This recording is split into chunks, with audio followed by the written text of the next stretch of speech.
Olá, tudo bem? Eu sou o professor Jorge Palma, esse é o canal Meditando Direito e nessa aulinha eu quero explicar para as senhoras e os senhores o fato típico. O fato típico é o primeiro elemento do crime. Num outro vídeo nós estudávamos o conceito de crime e falávamos sobre o conceito analítico. O conceito analítico é aquele conceito a que chegamos a partir da identificação e compreensão dos elementos estruturais do crime. Nós pegamos o crime, nós desmontamos, fragmentamos, fracionamos o crime e nós vamos então analisar todos os elementos que compõem o crime. Todos os elementos que se encontram presentes na estrutura de todas as espécies criminosas. A teoria predominante no que diz respeito ao conceito analítico do crime é a teoria tripartida. Segundo a teoria tripartida, o crime é composto de três elementos diferentes: fato típico, ilicitude e culpabilidade. Nesse momento, então, nos ocuparemos do fato típico. O fato típico, primeiro elemento do crime, é composto de 4 elementos: conduta, resultado, relação de causalidade e tipicidade. Conduta, resultado, relação de causalidade e tipicidade. 4 elementos. Mas veja, nem sempre o fato típico de um crime apresentará esses 4 elementos. Nem sempre. Dependendo da espécie de crime, o fato típico apresentará só 2 desses elementos e não os 4. Então nós precisamos analisar quando teremos os 4 elementos e quando teremos apenas 2. Pois bem, segundo a doutrina, existe uma espécie de crimes que classificamos como crimes materiais, causais ou crimes de resultado. Crimes materiais, crimes causais ou crimes de resultado. Estes crimes são aqueles em que a descrição da conduta penalmente relevante, ela descreve a conduta, descreve também o resultado e exige a produção desse resultado naturalístico para que o crime se consuma. Explico melhor. Para que uma conduta seja definida como crime, é preciso que ela esteja prevista numa lei penal incriminadora. Isso é uma decorrência do princípio da reserva legal. O princípio da reserva legal ele se forma a partir da união do princípio da legalidade com o princípio da anterioridade, né? Esse princípio da reserva legal ele está esculpido no artigo 1º do Código Penal e também está no artigo 5º, inciso 39 da Constituição Federal, determinando que não há crime sem lei anterior que o defina, não apenas sem prévia cominação legal. Então, para que uma conduta possa ser definida como crime, ela deve estar prevista, desenhada numa lei penal incriminadora. As condutas criminosas vêm desenhadas nas normas penais incriminadoras no preceito primário, que é onde está descrito o tipo, ou seja, a descrição da conduta penalmente relevante, a descrição do comportamento humano, ação ou omissão, que, segundo a lei penal, pode lesar ou expor a perigo de lesão o bem jurídico penalmente tutelado, ou seja, o bem jurídico protegido pela lei penal. Tudo bem? Então, nos crimes materiais, causais ou crime de resultado, o tipo penal, a norma penal incriminadora no preceito primário descreve a conduta, descreve também o resultado e é necessário que esse resultado ocorra para que o crime possa se consumar. É o que ocorre, por exemplo, no crime de homicídio do artigo 121 do Código Penal. O tipo penal está lá: matar alguém. Só ocorrerá o crime se alguém morrer. Sem a morte, não ocorrerá o crime de homicídio. Então perceba, esse tipo penal incriminador do artigo 121 descreve uma conduta, descreve também o resultado e exige-se a produção desse resultado para que o crime se consume. Nós teremos aí um crime cujo fato típico apresentará os 4 elementos: conduta, resultado, relação de causalidade e tipicidade. Isso não acontece nos chamados crimes formais de consumação antecipada ou resultado cortado. Segundo a doutrina, crimes formais de consumação antecipada ou de resultado cortado são aqueles crimes em que o tipo penal incriminador lá do preceito primário da norma penal incriminadora descreve uma conduta, descreve também o resultado, mas não exige a produção do resultado para que o crime se consuma. É o que acontece no crime de extorsão mediante sequestro do artigo 159 do Código Penal. Diz lá o artigo: sequestrar pessoa com o fim de obter para si ou para outrem qualquer vantagem, como condição ou preço do resgate.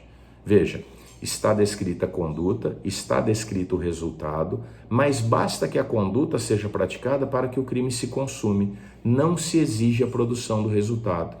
Então, se o agente sequestrar alguém para obter um resgate, ainda que ele não consiga perceber o resgate, ainda que ele não consiga receber o resgate, o crime já estará consumado, porque é um crime formal de consumação antecipada ou de resultado cortado.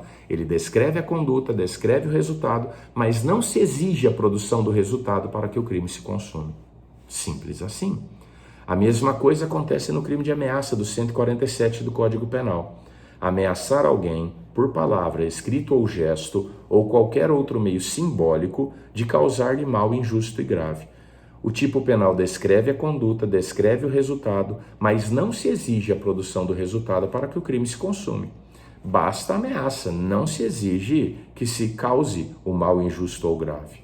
De novo, um crime formal de consumação antecipada ou de resultado cortado.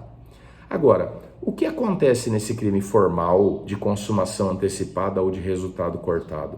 Como não se exige a produção do resultado, o fato típico nessa espécie de crime apresentará só dois elementos, que é a conduta, que são a conduta e a tipicidade. Nessa espécie de crime, os crimes formais de consumação antecipada ou resultado cortado não apresentará o fato típico, o resultado e a relação de causalidade. Então, dos 4 elementos do fato típico, nos crimes formais de consumação antecipada ou de resultado cortado, somente 2 estarão presentes: conduta e tipicidade. Quem é que não estará presente? Resultado e relação de causalidade. Veja, nesse tipo de crime formal de consumação antecipada ou de resultado cortado, o sujeito pode acabar conseguindo produzir o resultado. Veja, isso não é necessário. O tipo penal descreve a conduta, descreve o resultado e basta que a conduta seja praticada para que o crime já esteja consumado, não se exige a produção do resultado para a consumação do delito. Mas e se o sujeito conseguir produzir o resultado? Então significa que ele foi para além da consumação. Ele conseguiu o exaurimento do crime. O que é exaurir o crime? É esgotar o crime, é ir além da sua consumação. Então aqui, nos crimes formais de consumação antecipada ou de resultado cortado, é possível a produção do resultado, é possível o exaurimento do crime. Por quê? Porque o tipo penal descreve a conduta e descreve o resultado, embora não exija a produção do resultado para a consumação do delito. Nós temos ainda os crimes de mera conduta ou crimes de simples atividade. Nos crimes de mera conduta ou de simples atividade, o tipo penal descreve apenas a conduta, não descreve resultado nenhum, só descreve a conduta. Então nós vamos lá no ato obsceno do artigo 233 do Código Penal. Praticar ato obsceno em lugar público, ou aberto ou exposto ao público. Pronto. Praticar ato obsceno em lugar público, ou aberto ou exposto ao público. Está descrito uma conduta, mas não está descrito resultado nenhum. Nesse tipo de crime, de mera conduta ou de simples atividade, é impossível produzir resultado, porque não existe previsão de resultado nenhum. Então aqui, neste tipo de crime, não é possível o exaurimento. Nos crimes de mera conduta ou simples atividade, não é possível o exaurimento, porque a lei não prevê nenhuma espécie de resultado. Vou dar outro exemplo de crime de mera conduta ou de simples atividade, que é o crime de porte ilegal de arma de fogo de uso permitido, da Lei 10.826 de 2003. Vem lá. portar, deter, adquirir, fornecer, receber, ter em depósito, transportar, ceder, ainda que gratuitamente, emprestar, remeter, empregar, manter sob guarda ou ocultar arma de fogo, acessório ou munição de uso permitido, sem autorização ou em desacordo com determinação legal ou regulamentar. Veja, o tipo penal descreve apenas uma conduta, não descreve resultado nenhum. Por isso, é um crime de mera conduta ou de simples atividade.